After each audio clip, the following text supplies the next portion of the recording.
Hello শিক্ষার্থী বন্ধুরা, progressive টিউটোরিয়ালে তোমাদের সকলকে স্বাগত। আজকে তোমাদের আলোচনা করব পর্বতের গুরুত্ব বা হিমালয় পর্বতমালার কি অবদান বা গুরুত্ব রয়েছে সে সম্পর্কে। দেখো শিক্ষার্থী বন্ধুরা, আমরা একটা পর্বত দেখতে পাচ্ছি। এই পর্বতটা হচ্ছে হিমালয় পর্বতমালা।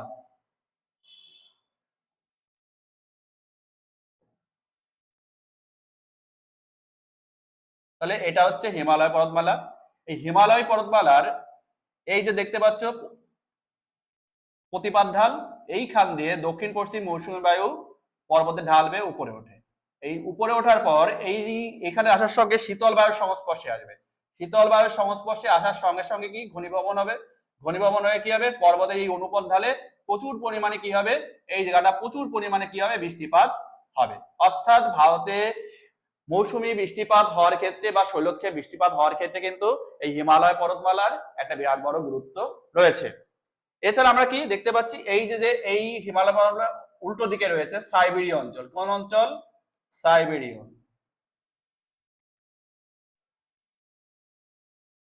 এই সাইবেরীয় অঞ্চলে রয়েছে প্রচুর শীতল অঞ্চল। এই শীতল অঞ্চলে শীতল বায়ু আমাদের এই হিমালয় পর্বতমালা অবস্থানের জন্য কিন্তু বাধাপ্রাপ্ত হচ্ছে, অর্থাৎ এখানে এসে বাধা পাচ্ছে। ফলে আমাদের উত্তরে ভারতের হাড় কাঁপানো ঠান্ডার হাত থেকে কিন্তু অনেকটা রক্ষা পাচ্ছে। অর্থাৎ একদিক দিয়ে বৃষ্টিপাত মৌসুমী বায়ুর প্রভাবে, আর একদিক দিয়ে সাইবেরীয় অঞ্চলে শীতল বাতাস আমাদের ভারতবর্ষে প্রবেশ করার ক্ষেত্রে বাধা দান করার ক্ষেত্রে হিমালয় পর্বতমালার একটা বিরাট বড় গুরুত্ব রয়েছে।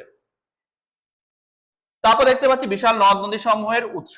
দেখো আমাদের ভারতবর্ষ থেকে শুরু করে বিভিন্ন দেশের যত পর্বত সৃষ্টি হয়েছে তার বেশিরভাগ পর্বতী থেকেই সৃষ্টি হয়েছে হচ্ছে নদ নদীগুলি। অর্থাৎ নদ নদীগুলির উৎস হিসেবে পর্বত কিন্তু গুরুত্বপূর্ণ ভূমিকা পালন করে। আমরা দেখতে পাচ্ছি একটা নদী সিন্ধু নদী, গঙ্গা নদী, যমুনা নদী, ব্রহ্মপুত্র নদী। এই নদীগুলো সব কিন্তু বড় উঁচু পার্বত্য অঞ্চল বা পাহাড় পর্বত থেকে কিন্তু সৃষ্টি হয়েছে। অর্থাৎ পর্বতের একটা বড় গুরুত্বপূর্ণ অবদান হচ্ছে বিভিন্ন নদ নদীগুলোর উৎস হিসেবে কিন্তু এখানে কাজ করে। তারপরে কি প্রতিরক্ষা। দেখো আমাদের ভারতবর্ষের উত্তরে কি দণ্ডায়মান অবস্থায় রয়েছে না হিমালয় পর্বতমালা। এই উত্তরে হিমালয় পর্বতমালা অবস্থানের জন্য কিন্তু বাইরের যে বহিঃশত্রুর আক্রমণ থেকে আমাদের ভারতবর্ষ কিন্তু অনেকটাই রক্ষা পাচ্ছে। অর্থাৎ ভারতবর্ষকে রক্ষা করার দায়িত্ব কে নিচ্ছে? এই হিমালয় পর্বতমালা একটা প্রহরী হিসেবে কিন্তু কাজ করছে। জীব বৈচিত্র্য দেখতে পাচ্ছি slow leopard, red panda, Himalayan মিনাল, এই ধরনের দুর্লভ প্রাণীগুলো কিন্তু এই পার্বত্য অঞ্চল বা পর্বত্য ভূমি উপত্যকায় কিন্তু দেখতে পাওয়া যায়। এছাড়া কি অর্থনৈতিক ও সম্পদ ভান্ডার এখানে রয়েছে, যেমন বনজ প্রচুর সম্পদ আমরা এখানে পাই, মূল্যবান কাঠ পাই, খনিজ সম্পদ এখানে কিন্তু আমরা পাই। যার ফলে আমাদের কিন্তু কি কি রয়েছে, এই মূল্যবান কাঠের কিন্তু প্রাচুর্য আমরা এই পার্বত্য অঞ্চল থেকে কিন্তু আমরা সংগ্রহ করতে পারি। অর্থাৎ হিমালয় পার্বত্য অঞ্চলে প্রচুর পরিমাণে মূল্যবান কাঠ কিন্তু পাওয়া যায়।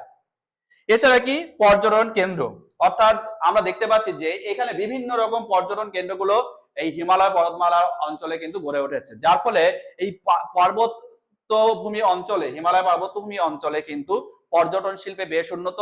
আর এই পর্যটন শিল্প গড়ে ওঠা এখানে কিন্তু অর্থনৈতিকভাবে একটা বড় সমৃদ্ধি কিন্তু দেখতে পাচ্ছি। তাহলে এক, বৃষ্টিপাত ঘটানোর ক্ষেত্রে, বৃষ্টিপাত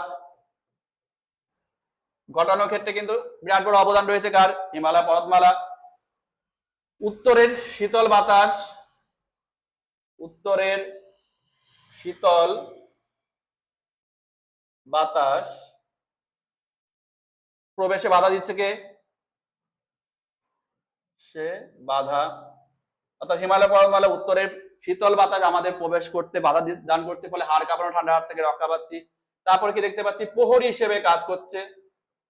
অর্থাৎ সুরক্ষা, আমাদের সুরক্ষা প্রদান করার ক্ষেত্রে কিন্তু এই পর্বতের বিরাট বড় অবদান রয়েছে। কারণ এইখানে উত্তর দিকে বিরাট অঞ্চল যে এই পর্বত থাকায় এখানে কিন্তু বাইরের শত্রুর আক্রমণ থেকে আমরা অনেকটাই রক্ষা পাচ্ছি। এছাড়া কি দেখতে পাচ্ছি, slow leopard, red panda, Himalaya Milan এইসব অঞ্চলে কিন্তু আমরা দেখতে পাচ্ছি। এছাড়া মূল্যবান কাঠ, মূল্যবান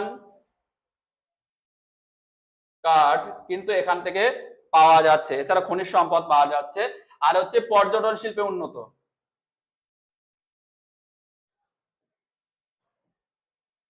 এই অঞ্চল কিন্তু পর্যটন শিল্পে উন্নতি লাভ করেছে। সব মিলে আমরা দেখতে পাচ্ছি যে হিমালয় পর্বতমালা এবং পার্বত্য অঞ্চলের বিরাট বড় কিন্তু একটা অবদান রয়েছে কিসের ক্ষেত্রে? আমাদের জীবনধারা এবং জীবনধারা মান উন্নয়ন এবং আমাদের রক্ষা করার ক্ষেত্রে।